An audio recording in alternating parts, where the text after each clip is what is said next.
بسم اللہ الرحمن الرحیم وبہ نستعین سبحانک لا علم لنا الا ما علمتنا انک انت العلیم الحکیم الحمد للہ رب العالمین والصلاة والسلام علی سید المرسلین وعلی آلہ وصحبہ اجمعین ومن تبعہم بإحسان الی یوم الدین اعوذ باللہ من الشیطان الرجیم بسم اللہ الرحمن الرحیم آمن الرسول بما انزل الیہ من ربہ والمؤمنون کل آمن باللہ وملائکتہ وکتبہ ورسلہ لا نفرق بین احد من رسلہ وقالوا سمعنا واطعنا غفرانک ربنا والیک المصیر۔ محترم سامعین، ہمارے اس سلسلہ وار درس میں یہ بحث جاری تھی کہ کس طرح اہل بدعت نے قصر نبوت پر شبخو مارا اور شان نبوت کو گھٹانے کے لیے مختلف قسم کے جتن اور کھڑاک پھیلائے۔ چنانچہ ایک طرف انہوں نے علم نبوت، قرآن و سنت کی اہمیت کو گھٹانے کی بلکہ لوگوں کو ان کے تعلق سے نفرت دلانے کی کوشش کی، تو دوسری طرف قرآن و حدیث کی تعلیمات کے مقابلے میں ایسے اعمال، عقائد، عبادات کو شریعت کا حصہ بتانے کی راہ ہموار کی، اس کو مضبوطی دینے کے لیے اپنے مشائخ کا یہ مقام اور مرتبہ بتایا کہ یہ جو کچھ ہمیں حاصل ہو رہا ہے یہ براہ راست اللہ تبارک و تعالیٰ سے حاصل کر رہے ہیں، اس میں کسی واسطے یہاں تک کہ نبی اور فرشتے کی بھی ضرورت نہیں ہے۔ اس دروازے کو کھول کر ایک طرف سنت کا دروازہ بند کرنے کی کوشش کی کہ اتباع سنت کی جائے، اور دوسری طرف بدعات کے راستے کھول دیے گئے، اور اس راستے سے بہت سارے غیر اسلامی افکار، عقائد، اعمال، عبادات، ریاضات اور مجاہدات کو اسلام کا حصہ بتانے کی کوشش کی گئی۔ ہم اس کے کچھ نمونوں کا ابھی ذکر کر رہے تھے۔ اس ضمن میں بعض باتیں پیش کرنے کے بعد ہم نے ایک بہت جامع بات علامہ ابن تیمیہ کے حوالے سے پڑھی کہ وہ کہتے ہیں، ایک کتاب ہی ہے ہمارے پاس، ابن عربی، علامہ ابن تیمیہ کا موقف و ابن تیمیہ فی ابن عربی کے بارے میں ابن تیمیہ کا موقف، اس میں ابن عربی کے جو خیالات، اس کے افکار ہیں، اور میں یہ عرض کروں کہ اکثر صوفیاء کرام میں وہ خیالات اور افکار اپنے پرتو کی شکل میں نظر آتے ہیں، اس کے اثرات ہیں یا براہ راست اسے قبول کرتے ہیں۔ یہ بتایا ایک جملہ لوگوں کے لیے تحقیق اور غور و فکر کے لیے ضروری کیا ہے کا راستہ کھولنے کے لیے کافی ہے کہ علامہ ابن تیمیہ کہتے ہیں کہ دین شریعت کے کسی بھی معاملے میں ابن عربی نے نبی کریم صلی اللہ علیہ وسلم کی اتباع نہیں کی،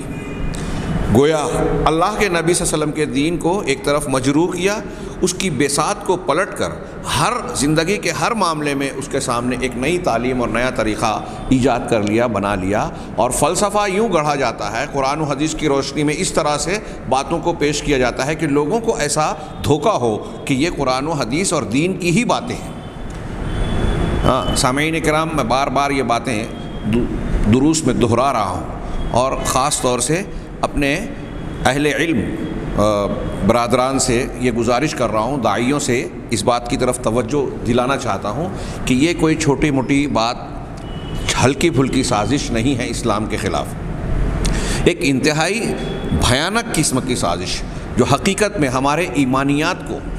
دین کو جڑ سے اکھاڑ کر پھینک دینے والی ہے۔ اس میں خطرے کا پہلو یہ ہے کہ دین کی شکل میں اور نیکی اور شرافت کے لبادے میں یہ چیز سامنے آتی ہے، تو ہمارے یہاں اکثر عوام تو عوام، بہت سارے خواص بھی اس سے متاثر ہو جاتے ہیں۔ لہذا ان امور پر توجہ دینے کی ضرورت ہے کہ نبی کریم صلی اللہ علیہ وسلم پر ایمان بالرسول کا باب ہم پڑھ رہے ہیں۔ اللہ کے رسول صلی اللہ علیہ وسلم پر ایمان کا تقاضا یہ ہے کہ آپ سے خالص، جیسی اللہ نے حکم دیا ہے جس طرح سے، اس طرح سے آپ سے محبت کی جائے، اور آپ سے محبت کا مطلب ہے آپ کی اتباع کی جائے، اور ان طریقوں کو، ان فلسفوں کو، اہل جفا اور اہل بدعت کے ان عقائد کو اگر ہم نے قبول کر لیا تو ہمارا ایمان بالرسول باقی ہی نہیں رہتا۔ اس لیے آمن الرسول کے ضمن میں جب ہم ایمان بالرسول پر گفتگو کر رہے ہیں تو اسے سمجھنا بھی ضروری ہے۔ آگے ہمارے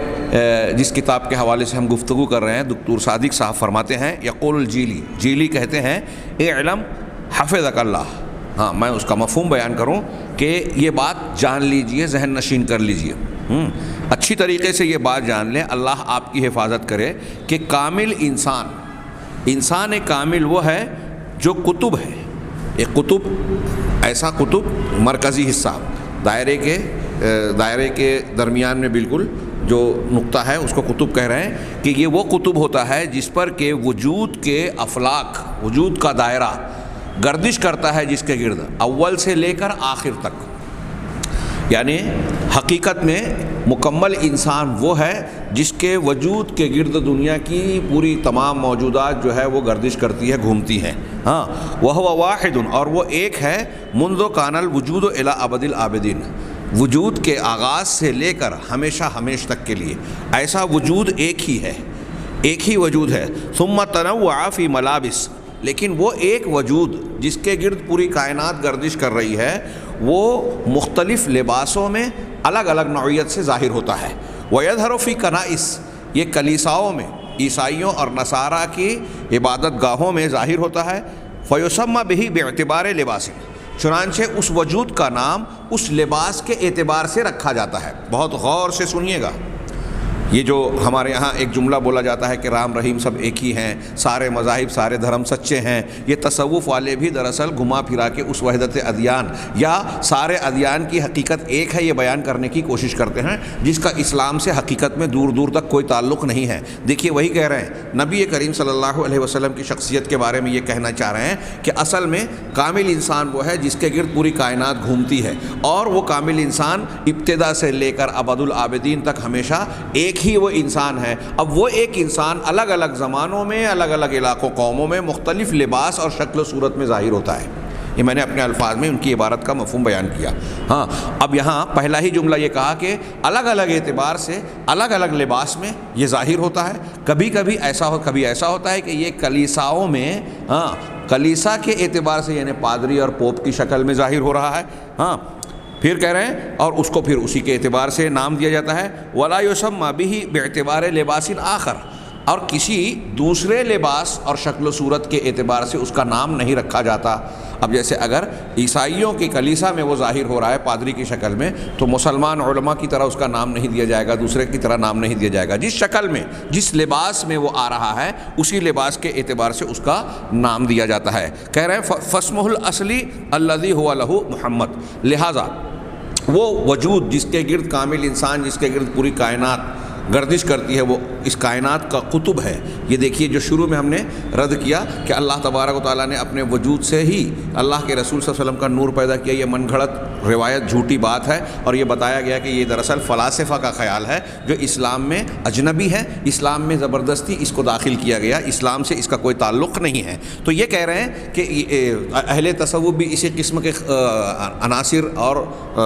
مواد کو اختیار کر کے اسی کو اسلامی رنگ میں پیش کرتے ہیں. چنانچہ وہ کہتے ہیں کہ اس کائنات کا وجود حقیقی کامل انسان وہ ایک ہی ہے، یعنی محمد صلی اللہ علیہ وسلم کو کہہ رہے ہیں، جس کے گرد پوری کائنات گردش کرتی ہے. اور یہ محمد صلی اللہ علیہ وسلم الگ الگ بھیس میں، لباس میں، مختلف مقامات پر ظاہر ہوتے ہیں، اور جس مقام پر جس لباس میں ظاہر ہوتے ہیں، ہاں، اسی اعتبار سے ان کا نام رکھا جاتا ہے. جو لباس ہے اس سے ہٹ کر کوئی دوسرا نام نہیں رکھا جاتا. اب اس کے آگے کہہ رہے ہیں کہ اصلی نام جو ان کا ہے، ہاں، فَاسْمُهُ الْأَصْلِ الَّذِي هُوَ لَهُ، ان کا اصلی نام جو اس کا نام مقرر ہے وہ محمد ہے.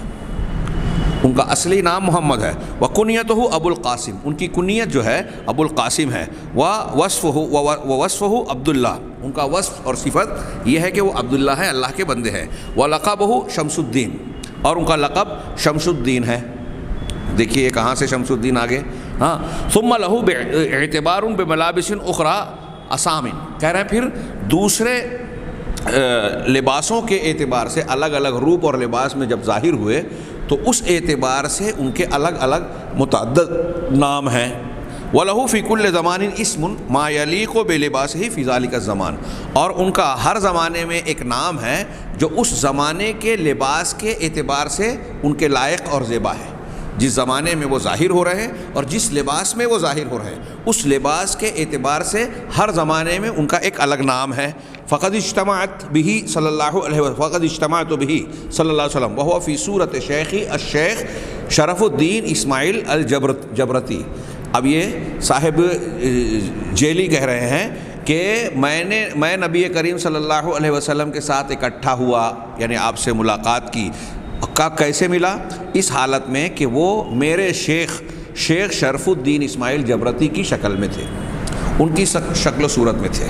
ملاحظہ فرمائیے، نبی کریم صلی اللہ علیہ وسلم کے بظاہر کمالات بتائے جا رہے ہیں، خصائص جو آپ کے ہیں نہیں، ایک بے بنیاد فلسفہ کی بنیاد کو بیس بنا کر، بنیاد بنا کر، بے سند بات کو اس کی بنیاد پر اللہ کے نبی صلی اللہ علیہ وسلم کی ایک خصوصیت بیان کر رہے ہیں، لیکن اس کی آڑ میں، اس کے سہارے سے اپنے آپ کی فضیلت، اپنے شیخ اور اپنے سلسلے کی اہمیت کو واضح کرنا ہے۔ لیکن آپ دیکھ رہے ہیں کہ اس کے ضمن میں کیا بتایا جا رہا ہے؟ نبی کریم صلی اللہ علیہ وسلم کی شان نبوت کو گھٹانے اور آپ کے دین کو نشانہ بنانے کو کے لیے جو ہے پورا کھڑاک پھیلایا گیا۔ کہا وَلَسْتُ أَعْلَمُ أَنَّهُ النبی صلی اللہ علیہ وسلم، ہاں میں نے ان سے ملاقات کی، ان کے ساتھ اکٹھا ہوا، اپنے شیخ کی شکل میں تھے وہ، شیخ شرف الدین اسماعیل، لیکن میں یہ نہیں جانتا تھا کہ وہ نبی صلی اللہ علیہ وسلم ہیں۔ میں نے ان سے ملاقات کی، شیخ کے میرے لباس میں تھے، ان کی شکل و صورت میں، لیکن میں نہیں جانتا تھا کہ وہ نبی صلی اللہ علیہ وسلم۔ وَكُنْتُ أَعْلَمُ أَنَّهُ الشیخ، میں یہ جانتا تھا، سمجھتا تھا کہ وہ شیخ ہیں، یعنی میرے استاذ اور میرے پیر ہیں جو بھی ہیں۔ وَهَذَا مِن جُمْلَةِ مَشَاهِدِ شَاهَدتُهُ فِيهَا بِزُبَيْدَ سَنَةَ 96 و700، یہ ان مشاہدات میں سے ہیں جن کا مشاہدہ میں نے زبید کے مقام پر سن 796 میں کیا۔ وَسِرُّ هَذَا الْأَمْرِ تمکنہ صلی اللہ علیہ وسلم من التصور بکل صورہ، اس چیز کا راز اور بھید کیا ہے؟ حقیقت یہ ہے، اس پورے معاملے کا راز اور حقیقت یہ ہے، نبی صلی اللہ علیہ وسلم کا ہر صورت میں روپ دھارنے کی صلاحیت یا قدرت کا ہونا۔ اللہ کے نبی صلی اللہ علیہ وسلم کے اندر یہ قوت ہے کہ وہ کسی بھی شکل و صورت میں اپنے آپ کو ڈھال سکتے ہیں۔ التصور بکل صورہ، ہر صورت، ہر شکل کو اختیار کر سکتے ہیں، اس کی تصویر، اس کو صورت بنا سکتے ہیں۔ فالادیب اذا رآہ فی صورت المحمدیہ التی کان علیہا فی حیاتہ فانہ یسمیہ باسمہ، بس ادیب شخص جب آپ کو صورت محمدیہ میں، جس میں کہ آپ اپنی زندگی کی حالت میں تھے، دیکھتا ہے تو وہ آپ کے اس نام کے ذریعے سے پکارتا ہے یا آپ کو نام دیتا ہے۔ وَإِذَا رَآهُ فِي صُورَةٍ مَا فِي مِنَ الصُّوَرِ، اور جب آپ کو دوسری صورتوں میں سے کسی صورت میں دیکھتا ہے، وَعَلِمَ أَنَّهُ محمد، تو اور یہ جان جاتا ہے کہ وہ محمد ہی ہیں، فَلَا يُسَمِّيهِ إِلَّا بِاسْمِ تِلْكَ الصُّورَةِ، لیکن اس کے باوجود وہ ان کا نام نہیں رکھتا مگر وہی جو اس شکل و صورت کا نام ہوتا ہے۔ یعنی ایک شخص اللہ کے نبی صلی اللہ علیہ وسلم کو زندگی اور حیات کی حالت میں جب دیکھا تو اس زندگی میں آپ کا نام محمد تھا تو آپ کو محمد کہہ کے پکارتا ہے، لیکن جب کسی دوسری شکل میں دیکھتا ہے تو جس شکل میں دیکھتا ہے اس شکل سے کے نام سے پکارتا ہے، وہاں محمد نہیں کہتا۔ یہ لوگوں کو دھوکہ دینے کے لیے بھی ایک ضروری چیز تھی، ضروری وضاحت تھی، کہ ہم نام تو اپنے استاذ کا لے رہے ہیں، ہم نام تو فلاں کا لے رہے ہیں، لیکن وہ حقیقت میں حقیقت محمدیہ کا پرتاؤ ہیں، ان کا عکس ہیں، یا ان کی ہمارے شیخ یا فلاں کی شکل میں رسول اللہ صلی اللہ علیہ وسلم ہے۔ آپ دیکھ رہے ہیں اس سے کیا تاثر دینے کی کوشش کی جا رہی ہے۔ عام آدمی جب کسی اس طرح کے انسان کو رسول اللہ صلی اللہ علیہ وسلم کی حقیقت سے حقیقت مانے گا کہ یہ محمد صلی اللہ علیہ وسلم کی ہی حقیقت ہے، تو اب دنیا کے سامنے نام دوسرا لے رہا ہے لیکن ہے حقیقت میں، تو اب اس کا مطلب یہ کہ وہ نبی مان لے گا۔ اور نبوت کے سلسلے کو، جیسے ہمارے یہاں جھوٹی نبوتوں کے دعوے کے سلسلے میں کھلا ہوا فتویٰ ہے کہ رسول اللہ صلی اللہ علیہ وسلم کی آمد اور آپ کی بعثت کے بعد اللہ تعالیٰ نے آپ کو خاتم النبیین بنا دیا اور آپ کے بعد ہر قسم کی نبوتوں کا دروازہ بند کر دیا، تو اب اگر کوئی بھی نئی نبوت کا دعویٰ کرتا ہے آپ کے بعد، کوئی بھی جدید آدمی آتا ہے اور کہتا ہے میں نبی ہوں، تو وہ جھوٹا ہے، وہ کافر ہے، اس کو ماننے والا بھی کافر ہوگا۔ یہاں تک کہ ہمارے اہل علم امام ابو حنیفہ رحمہ اللہ اور بعض دیگر لوگوں کی طرف اس طرح کا قول بھی منقول ہے اور منسوب ہے کہ اگر کوئی شخص نبی صلی اللہ علیہ وسلم کے بعد دعوی نبوت کرتا ہے اور کوئی شخص علم حاصل کرنے کے مقصد سے کہ ہاں یہ دیکھیں کہ صحیح ہے کہ غلط، اس سے یہ کہتا ہے کہ اپنی نبوت کی دلیل یا معجزہ یا نشانی پیش کرو، اگر اس سے نشانی اور دلیل کا مطالبہ کیا تو بھی کافر ہو جائے گا۔ کیوں؟ اس لیے کہ اگر کوئی شخص یہ سوچ کر کہ میں دلیل مانگ رہا ہوں، ہو سکتا ہے اس کے پاس صحیح ہو، اگر اس سے دلیل طلب کر رہا ہے تو اس کا مطلب اس کو اللہ کے نبی صلی اللہ علیہ وسلم کے ختم نبوت کا یقین نہیں ہے، اس میں شک ہے، اس میں پختگی نہیں ہے، اگر یقین ہو کہ آپ کے بعد کوئی نبی آنے والا نہیں ہے تو کسی سے دلیل کا مطالبہ بھی نہیں کرے گا۔ ہاں، ایک شخص دلیل کا مطالبہ اگر اس مقصد سے کرتا ہے کہ ایک آدمی جھوٹی نبوت کا مدعی ہے، اس کا موافق اور پیروکار ہے، ہم اس سے دلیل اس لیے مانگ رہے ہیں کہ اس کی دلیل سننے کے بعد اس کا رد کریں بطور مناظرہ، یہ الگ بات ہے۔ ہمارا مقصد جاننا نہیں ہے بلکہ اس کا رد کرنا ہے۔ تو بہرحال یہ ابھی اس گفتگو کے اختتام پر ہم یہاں انہوں نے کتاب میں مرزا غلام احمد قادیانی اور اس کی جھوٹی نبوت کا، اس کے دعووں کا تذکرہ کیا ہے، وہاں کچھ باتیں انشاءاللہ آئے گی۔ تو میں یہ عرض کرنا چاہتا ہوں کہ اب ایک آدمی کو جب یہ بیان کیا گیا، یہ فلسفہ اور فکر بیان کی گئی کہ اللہ کے نبی محمد صلی اللہ علیہ وسلم مختلف ادوار میں مختلف شکل و صورت میں آتے ہیں، تو یہ جو مرزا غلام احمد قادیانی جیسے لوگوں نے حماقت کے ساتھ دعوی نبوت کر لیا، پھر بھی بہت سارے بے وقوف ان کے پیچھے چل پڑے، تو یہ لوگ اس دعوے پر انہوں نے پردہ ڈال دیا، یہ کہنے کی بجائے کہ ہمارے شیخ یا فلاں یا ہم نبوت کے مقام تک پہنچ گئے، ہم پر بھی وحی الہی کا نزول ہوتا ہے، یہ دعویٰ کرنے کی بجائے گھما پھرا کر یہ کہا کہ محمد صلی اللہ علیہ وسلم کی روح اور آپ کی حقیقت جو ہے وہ کامل انسان، کامل وجود، قطب زماں یا دنیا کے کائنات کی جو قطبی شخصیت ہے کامل انسان کی، وہ مختلف ادوار میں آتی ہے اور وہ ہمارے شیخ اور ہماری شکل میں بھی آتی ہے۔ اب ہماری شکل میں محمد صلی اللہ علیہ وسلم آ رہے ہیں، جب یہ کوئی کہہ رہا ہے اس کا مطلب یہ کہ آپ اس کو نبوت کا درجہ دے دیں، نبوت والا احترام یا مقام دے دیں، اگر نہ بھی دیں، ان لوگوں کی کچھ شرطیں یا کچھ وضاحتیں اس قسم کی ہو اپنے آپ کو بچانے کے لیے، تو کم سے کم یہ تاثر تو دے دیا عوام کو، عام جاہل لوگوں کو، کہ محمد صلی اللہ علیہ وسلم کی روح جب ان کے اندر موجود ہے، اگرچہ یہ لباس الگ ہے، اگرچہ نام الگ ہے، لیکن حقیقت تو حقیقت محمدی ہے، لہٰذا ان کا احترام، ان کی اتباع، تابع داری، ان کی باتوں میں جو ہے، ان کی باتوں کو آنکھ بند کر کے قبول کر لینا، یہ سارے مقاصد تو حاصل ہو جائیں گے۔ اب جب ایک غیر نبی کو اس طرح نبوت کا مقام دے دیا تو نبوت کا سلسلہ کھولا یا نہیں کھولا، جاری کیا نہیں کیا، ختم نبوت پر جو ہے ڈاکہ ڈالا کہ نہیں ڈالا، ختم نبوت کے عقیدے کو تباہ کیا یا نہیں کیا، اللہ کے رسول صلی اللہ علیہ وسلم پر اللہ تعالیٰ نے جو قرآن کی آیت نازل کی کہ دین کو ہم نے مکمل کر دیا، وہ بھی رد ہو گیا کہ دین مکمل نہیں ہے، اب یہ حقیقت محمدی مختلف شکل میں آ رہی ہے اور دین کے نام پر ہمیں کچھ نئی عبادتیں، ریاضتیں، اعمال بتا رہی ہے، عقائد بتا رہی ہے، اس کو بھی قبول کر لو، دین میں اضافہ ہوتا رہے۔ دیکھ رہے ہیں آپ، یہ جو میں نے چند سوالات عرض کیے ہیں، ہاں پیچھے سے کئی مرتبہ مختلف اس قسم کی جو خرافاتی عقائد ہیں اس کی روشنی میں نتائج یہی نکلتے ہیں کہ جو اصلی دین ہے جس کو اللہ تعالیٰ نے مکمل کر دیا اور قیامت تک کے لوگوں پر اس سے حجت قائم ہوتی ہے، اسی کو پڑھ کر ایک غیر مسلم مسلمان ہوتا ہے، اس دین کی گویا کہ بخیے اکھیڑ دینے والی باتیں ہیں یہ، اگر اس کو مان لیا جائے۔ چنانچہ آگے دیکھیے کہ ایک شخص آپ کو جس شکل میں دیکھتا ہے اس شکل میں نام دیتا ہے، یہ کہنا چاہتے ہیں۔ وَعَلِمَ کہہ رہے ہیں ثُمَّ لَا يُوقِعُ ذَلِكَ الْاسْمَ إِلَّا عَلَى الْحَقِيقَةِ الْمُحَمَّدِيَّةِ، پھر اس نام کو وہ حقیقت محمدیہ کے علاوہ کسی اور پر استعمال نہیں کرتا، واقع نہیں کرتا، استعمال نہیں کرتا۔ اللہ تعالیٰ صلی اللہ علیہ وسلم لما ظہر فی صورت الشبلی، اب دیکھیے یہ ان کا سیاق و سباق کا انداز دیکھیے، کیا تم نہیں دیکھتے رسول اللہ صلی اللہ علیہ وسلم کو، اللہ کے رسول کو، کہ جب وہ شبلی رضی اللہ عنہ، آگے انہوں نے لکھا، شبلی کی شکل و صورت میں ظاہر ہوئے تو شبلی نے اپنے شاگرد سے کہا، فرمائیے ملاحظہ کیجئے، شبلی ایک مشہور صوفی ہیں، یہ علامہ شبلی، مولانا شبلی نعمانی نہیں، ایک مشہور شبلی گزرے ہیں۔ شبلی نے جو ہے، شبلی کی شکل میں جب آپ ظاہر ہوئے تو شبلی نے اپنے مرید سے، اپنے شاگرد سے کہا، قال لتلمیذہ اشہد انی رسول اللہ، کہ میں اس بات کی گواہی دیتا ہوں، میں اس بات کی گواہی دیتا ہوں کہ میں اللہ کا رسول ہوں۔ یا جملہ یوں کہیں کہ شبلی صاحب اپنے شاگرد سے کہہ رہا ہے اشہد، اشہدو نہیں اشہد، یہ معنی آگے کے سیاق سے یہ معنی، یہ لفظ زیادہ مناسب لگ رہا ہے جو اگلا جملہ آ رہا ہے کہ تم گواہی دو کہ میں اللہ کا رسول ہوں۔ شبلی صاحب کہہ رہے ہیں کہ تم گواہی دو کہ میں اللہ کا رسول ہوں۔ ہاں، وکانت تلمیذ و صاحب کشف، اور یہ شاگرد بھی جو تھا مرید شبلی صاحب کا جس سے وہ کہہ رہے ہیں، وہ بھی صاحب کشف تھا، ہاں کشف والا تھا۔ فعرفہ، تو اس صاحب کشف نے آپ کو پہچان لیا،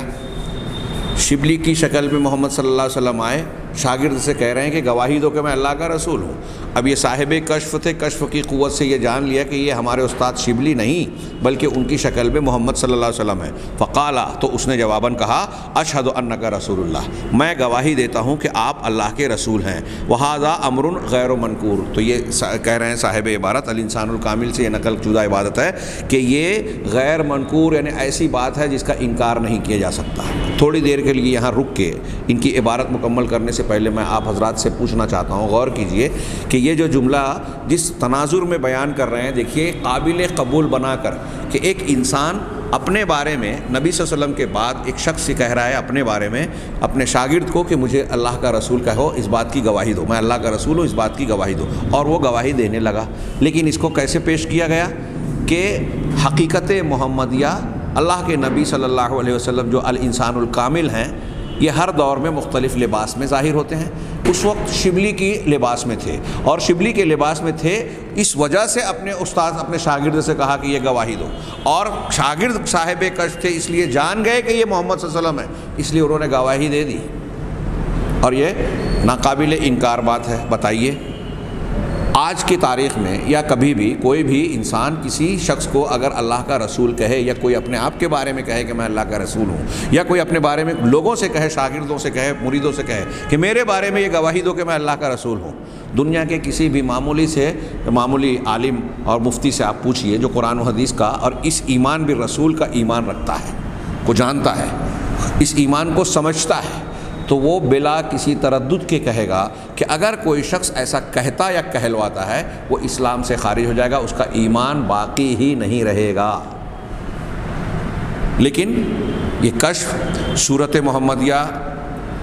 کا مختلف صورتوں میں ظاہر ہونا، یہ ایک ایسا فلسفہ بنا کر لوگوں میں رائج کر دیا گیا کہ اب کوئی کفر سے بڑا کفر بیان کرے، اس حقیقت میں خواب کشف حقیقت محمدیہ اس تناظر میں جو ہے اس کے کفر کو ایمان بتا دیا جاتا ہے۔ بلکہ اتنا ہی نہیں کہ اس کے کفر کو کفر نہیں، اس آدمی کو پہنچا ہوا اور بہت اونچا مقام والا سمجھا جاتا ہے۔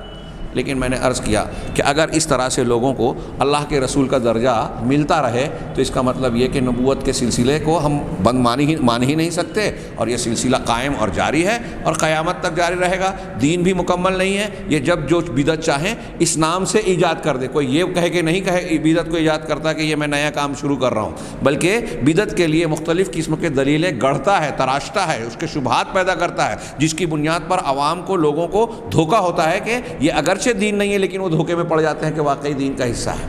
اور پھر اسے گلے لگا لیتے ہیں۔ یہی سب طریقے کر کے اہل اسلام میں اسلام کو اجنبی بنا دیا گیا۔ اہل اسلام کی طرف نسبت کرنے والے لوگ لیکن اسلام نہیں جانتے، یہ اہل تصوف کے اور اہل جفا کے اور اہل فلسفہ تصوف کو جانتے ہیں، اور یہ سمجھتے ہیں کہ یہ کشف کے ذریعے سے، خواب کے ذریعے سے حاصل ہونے والا دین ہے۔